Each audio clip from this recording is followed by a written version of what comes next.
If you're curious of what it's actually like to live in America or live in America on the H2B visa, I'm going to explain in this video. My experience, I've been here for 3 years on the H2B visa, working and living in 6 different places in total. I now am a permanent resident and I now live here full time, but I'm going to explain to you a little bit of how the process was for me, how the H2B journey was, how an everyday day in my life was while I was living here as well. And let's start with back in 2018 is when I first started on this visa. I was previously traveling Europe for a couple of months with a friend. I was 21 at the time in that summer of 2018. I then got offered a job around August time to go over on the H2B visa when start a job in October. Now I wasn't even looking for a job in America, but I must have been applying to so many jobs online when I came home from my travels because I was really trying to just make money, that I got offered a job overseas on the H2B visa. Now let me tell you, I first thought it was a scam because it seemed too good to be true, which is why I now make these videos, creating some more information about it, so you don't think maybe perhaps the same way I did and have that same hesitancy at first. My parents read the contract and were like, I don't know if this seems very real, because previously, a year or two before that, I had applied to work abroad. I won't say the name of the company, but work abroad in another company that you go over to European countries and you work as like a holiday rep. And let me tell you, that contract was no good. Like, it literally sounded like if I wrote that contract or had to come back early, even like a week or two before, I may end up even owing them money or having to pay them back for all of my flights and accommodation, etc. This visa literally gets your flight, like pays for your flight over to the United States, sorts out, like your job usually sorts out your accommodation, your job usually sorts out your transport from where your accommodation is, where you're living with other workers from your country, from maybe a couple of other countries too, to and from work. Like, it does sound too good to be true, but it's not. So I went over in October. In between August and October, I done a lot of paperwork. I turned up for visa embassy appointments. I had to do a Garda background clearance. I had to get an ESTA visa and all of that. Once everything got approved, my flights were booked for me. I didn't have to pay for them. I flew over and the whole journey began. I was greeted in the airport with about 50 other people who were flying over from Ireland to go over on this visa.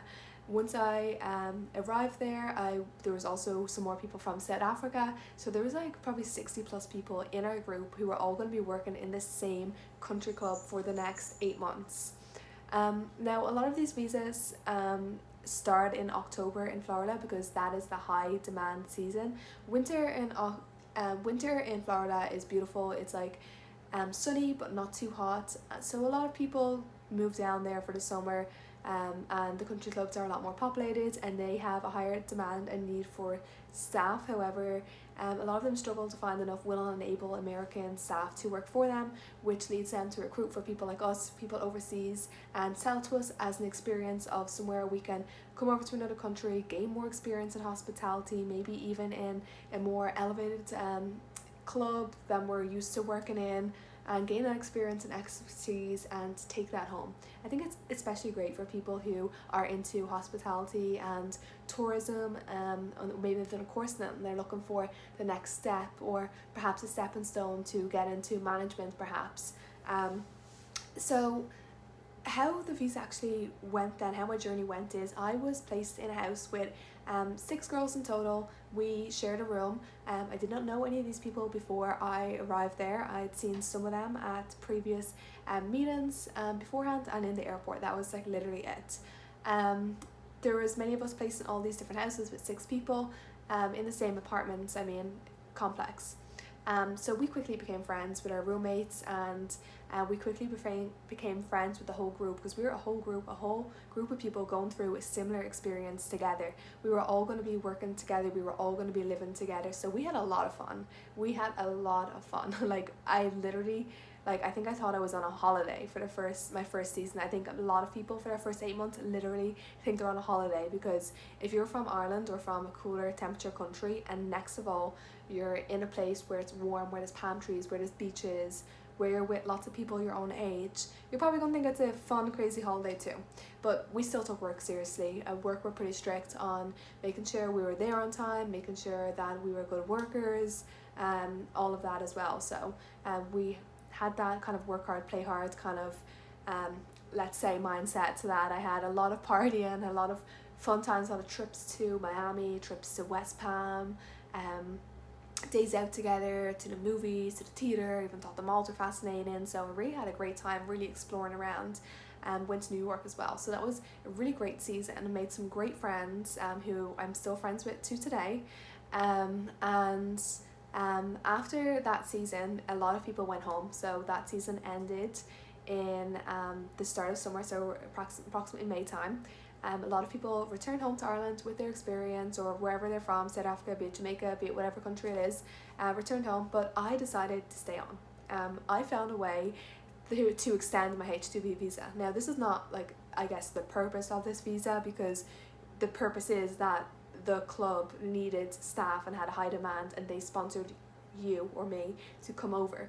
But I found a way that I could stay longer and be useful for another club who it would be their high season as well, whereas they can extend my visa and contract me with them. So in about December time, after being working for the club in 2 months, I was made aware of an open day where there was people coming in to recruit for their clubs, which were up north, so in states more so like New York, Philadelphia, even Michigan, because the summer is their busy season. The summer is like more cool than Florida's hot summers, so people from Florida and other places usually go there, and that's the high population time, so more staff are needed there.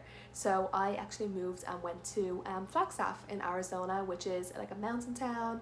It stays in about the 70s, so about 20 to maybe max 30 degrees in Celsius, so it's a really beautiful place, very scenic, lots of mountains, a little college town, lots of cool creeks, not far away from Sedona where all the red rocks are, not far away from 2 hours away from Phoenix, from Scottsdale, all these really cool places, not too far away from like maybe 4 to 6 hours to like California or LA. So it was a really cool location, and I had a lot of fun working there. As well, I was not with as many people from Ireland now, because I now went privately, so I went directly through the club, and they hired me privately, and that way they ran all my paperwork and I went with them. So there was a little less, I think there was maybe 30 of us in total, and again we were from mostly Ireland, South Africa, again I guess, but we're also working with a lot more American workers as well. And then I stayed there for that whole season, so from May until October, and then I decided that I could have went back to Florida perhaps and worked there again, but I wanted to try somewhere different. So me and a few of my friends then went to work in Phoenix, which is only 2 hours away. So Phoenix is more of a warmer desert than Flagstaff, even though it's only 2 hours away, because it's not high in elevation. It's not as hot. It's more hot because it's not high in elevation. So I got offered a job there in a really cool country club in Scottsdale, and I ended up working there then for 8 months. So the season of October to May, had a lot more fun there as well. Also created more friends, and there was a bunch of us working there. Like, there was a lot of us working there that got hired, because this was a bigger club. It had 7 different restaurants in the club. And then it was the time of COVID, so a lot of us lost our jobs or got sent home around that time, but I found a way to stay on. The contracts just changed at work, and I ended up being very lucky to find with my goal to stay and find another place to work. So I found a place in Michigan that needed staff still, and they were like, it's like a big chain of hotels basically, and they recruit H2B people. They usually recruit from Jamaica, but I guess because I was already in country and I emailed them personally, and they were able to do the paperwork and hire us as well. So I went through them, and I was a housekeeper for a couple of months, because there was literally like no other jobs available that I previously done. Previously I was working in the gym or working in hospitality, but I said, okay, I'll try something new, I'll do this for a couple of months. So off I went. Me and me and just one other person from from previously, and we were with mostly Jamaicans then, because there was like 2 Irish people and then mostly like hundreds of Jamaican people, because they hired directly like from Jamaica. So that season then we were working in hotels, we were beside like a nice lake beach, and it was right beside an island, so right beside Mackinac Island, that we could take day trips to, where there's no cars in that island. It's literally bicycles, horses and carts. Beautiful island. So I was there for a couple of months then, from May until October, and then I got offered another job in Florida. I wanted to go back to Florida. I was a little tired of like the, I guess, up north states, and I was craving to be back down in Florida again. There are a lot of pros and cons of deciding on where you go on the H2B visa.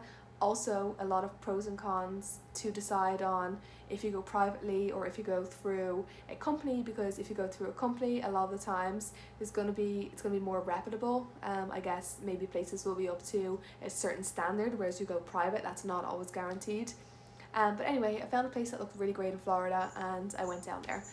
So I spent then in Florida from October back up to May again, and I was in West Palm Beach, a really cool area. Like literally my favorite place in Florida now is West Palm Beach. Like really cool restaurants, really cool bars, like cool streets, beautiful palm trees, beautiful beaches, so much to do. I love all the apartment complexes. The one that we were staying in too had like its own pool, which is really nice, because, and then also there was people then working from them from like Spain, from South America, from Ireland, from like South Africa, from Jamaica. There was all these different cultures together, which is pretty cool as well. And then I moved from Florida to here, to where I am right now, to Philadelphia. I worked in a country club up here for those remaining months. So for the summer months of May to, I think I left around September to go back home. My visa was up then, because I stayed for the maximum time you can stay on a H2B visa, which was 3 years, and I returned back to Ireland. But I had a really great time here. My friend from a previous season who worked here with me as well. There's only about 10 H2B visa workers on this one, and we lived on property. We had a lot of fun too. Like we done trips to New York, because it's only like 2-3 hours away from New York. We went into Philadelphia City, and we done a lot of fun things. And then I ended up going home. That was the end of my H2B journey. I since travelled a little more around Ireland and European countries and Egypt, and I then moved over here. And married through the green card, and I'm living here now with my husband in Philadelphia. And that is a little background story of how my experience was with the H2B visa. And yeah, I hope that was helpful. If that's something that you're thinking of doing, or working over here on a different visa, that listening to my experience helps a little. If you have any questions, do feel free to leave them down below. Excuse me, I need to go drink some water.